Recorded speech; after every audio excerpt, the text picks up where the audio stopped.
This pantry remodel was a big project, so let's start back at the beginning and do a quick recap. On one side of the pantry, we removed some of the existing shelving, installed shiplap on the ceiling, then on that same wall, we had new cabinets installed. After that, we removed the existing shelving on the opposite wall, installed shiplap there, then we assembled and installed new shelving on that same wall. After that was done, we made custom curtains to go underneath the countertops. Cam made some custom corbels to go underneath the shelving, and then lastly, he installed face frame, trim, and crown molding on the shelving unit that is on this wall.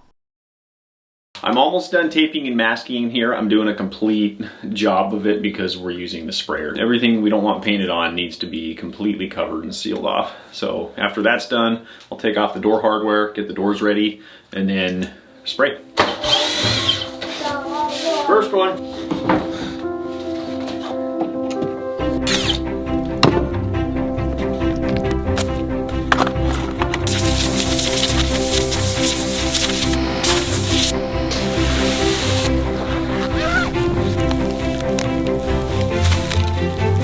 I gotta figure this out. Okay, a little bit of trial and error with the spraying. It's not allowing me to spray both sides at once, so I wanted to spray them hanging on the hanger so I could get both sides and be done with the whole thing, but that just wasn't gonna work. So I'm having to spray them flat on one side, let that dry, and then I'll come back and flip it over and do the other side. So now while those are drying out here and in the garage, I'm gonna go inside with the sprayer and start spraying the cabinets and the shelves in the pantry. I'm spraying in here now.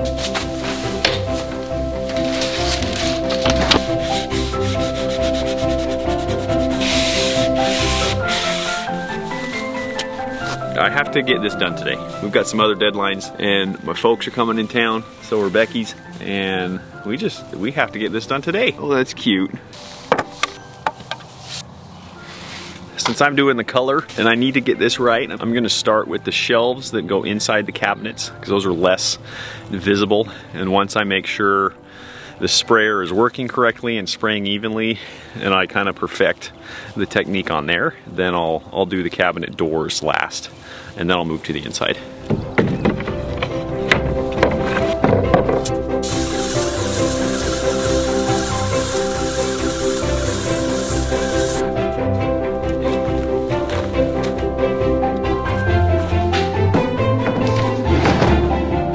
Before, after. I'd say it looks pretty good. I finished in there. I don't care what I look like. I want to get this done. So now I'm painting the bottom sides of the doors and the shelving that goes inside the cabinets. And there's no wind and it's really sunny right now. So I'm drying them on the trailer over here. I'm just putting boards across and letting them air dry with the sun. They dry way faster. So taking my chances that this wind won't pick up, and we'll get this done today. Well, we had our first 2 casualties from sun-dried cabinet doors. Interestingly enough, 2 of the long doors have all these bubbles forming under the paint. So they were right next to 2 other long doors that didn't have that happen. It makes me think that was something in the wood that's releasing, like some sap or air or whatever, and just kind of luck of the draw. So I'll have to let those dry completely, sand them down, and repaint both sides. Not a big deal, but something extra to do now. Something always needs to happen to make projects interesting or take longer. Sometimes multiple things need to happen. I accidentally dropped this when I was trying to hang it up by this tiny dinky little hook. I should be able to fix it by doing a little glue up and clamping these pieces back together, so you shouldn't really see any seams. I'll have to repaint it and whatnot, but minor hold up, not gonna be a big deal. Okay.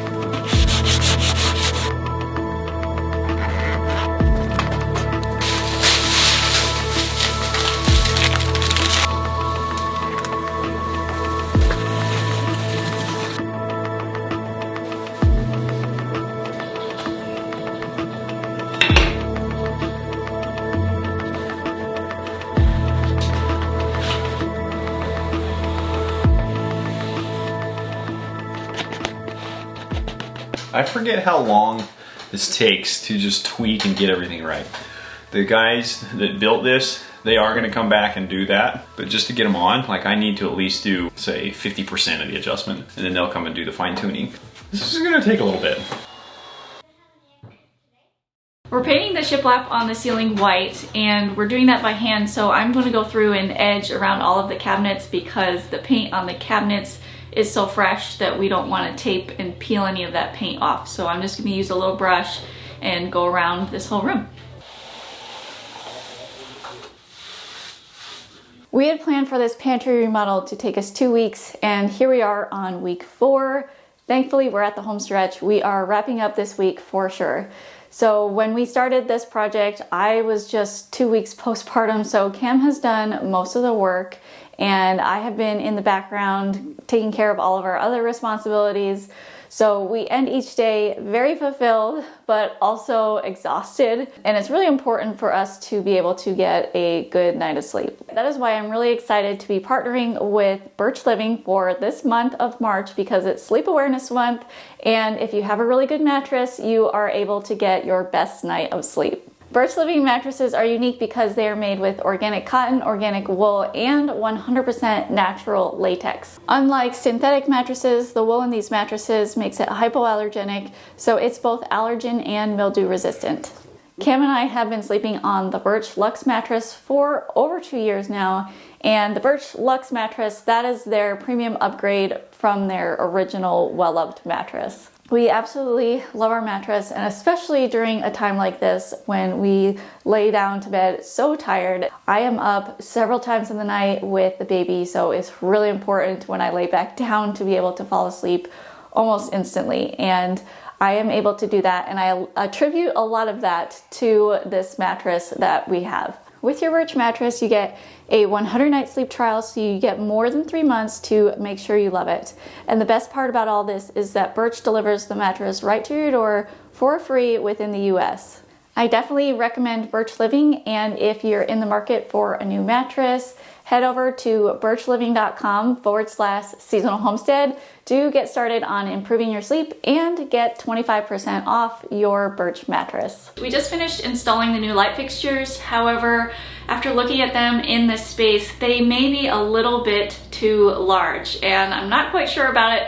So I did order another set of lights, same kind of light. It's just a smaller size globe. The size that we have is a 12-inch, and I ordered the 10-inch just to see if I like that better. So those will come next week, and then we will compare, and whichever one looks best we'll keep, and the others we'll send back. Peel and stick wallpaper. This should be fun. Let's do this. Okay. Craft time. How long are these panels? They're made to fit the walls. Holy shnikes. Okay, I started doing this and Becky's just taking over. So she's just gonna do it. I'm gonna watch. I don't know what I'm doing, but we've installed this peel and stick one time before in our other house. And for the most part, it's pretty easy, except for if it sticks to your wall too much, it will peel off some of your paint. They say it never does that, it does that. So there's just a little less wiggle room. If the paint starts to peel off, it's a little bit trickier to peel off and readjust everything than like glue where you can slide it around. Why don't we...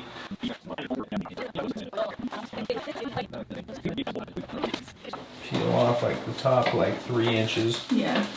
Well, they say peel off the top like 18 inches. And then use gravity to level it. So. Okay. We'll just go like this. We're running into a little bit of an issue with the wallpaper. I measured beforehand how much we would need. I ordered that. It was 5 panels total. And I completely forgot how much I had ordered. When we hung up this first wall of wallpaper over the door, we used 2 panels to do that. And then we cut out a whole bunch for the door. Well, we have this wall behind me, and then we have the opposite wall with the window that we also need to hang too, and we only have 3 sheets of wallpaper left, plus the excess from where we cut out the door. So it is going to be really tight to have that be enough wallpaper for everything. I definitely messed up my measurements a little bit, but we're hoping that by using some of the scraps from the cutout windows and doors, we will be able to have enough to do everything. So we may end up with some weird seams in places, but hopefully they won't be noticeable at all. Part of the way through hanging up this wallpaper, I had to leave the house and go pick up the kids from their homeschool co-op. So Cam finished by himself, and one thing about Cam is that he is really good at solving puzzles. And this was definitely a puzzle to solve because we had so little wallpaper left. We really had to utilize every single inch. So he did such a good job. I came home, it was all done, and we had just enough wallpaper.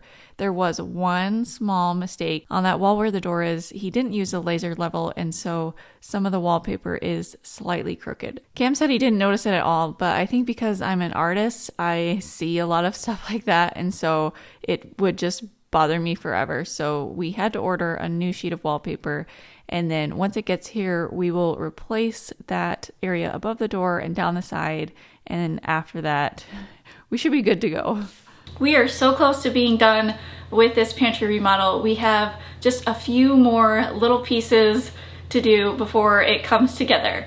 However, we are running into another little hiccup with this project. I finished sewing the curtains yesterday, and so today I'm putting in the hooks to hang up these curtains, and I realized I didn't get enough hooks to hang up the curtains. It's just like the wallpaper, I didn't buy enough, and I was really frustrated about that. I did double check that I had enough rings, and we're good on those, but I need to buy more hooks to hang up all of the curtains, so I'm only going to be able to hang up 3 of the curtains. And I was really hoping to just like wrap up the pantry today, show you guys what it looks like all finished, and it's so frustrating to just not be able to do that. This is not HGTV, and there is a lot of stuff happening behind the scenes that just slows us down, or things that we forget about.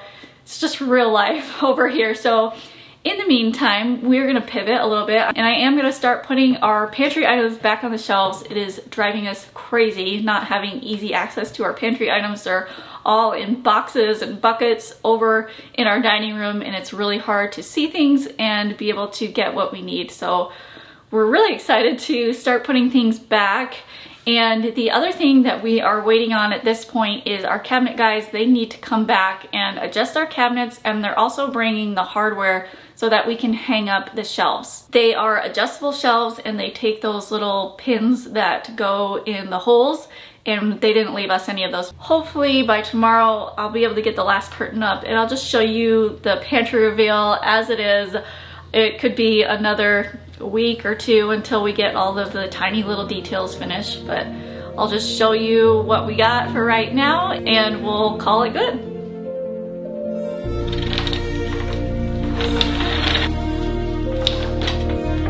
Boom.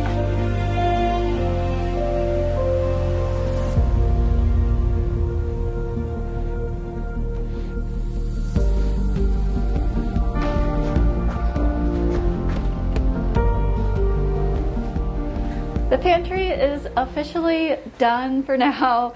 We still have a little bit of organizing to do and putting up the jars, but for now it's finished, and I'm going to show you guys around. So we put up most of our jars in this space. I have these half-gallon jars that I use, and I have some of the quart-sized jars up at the top.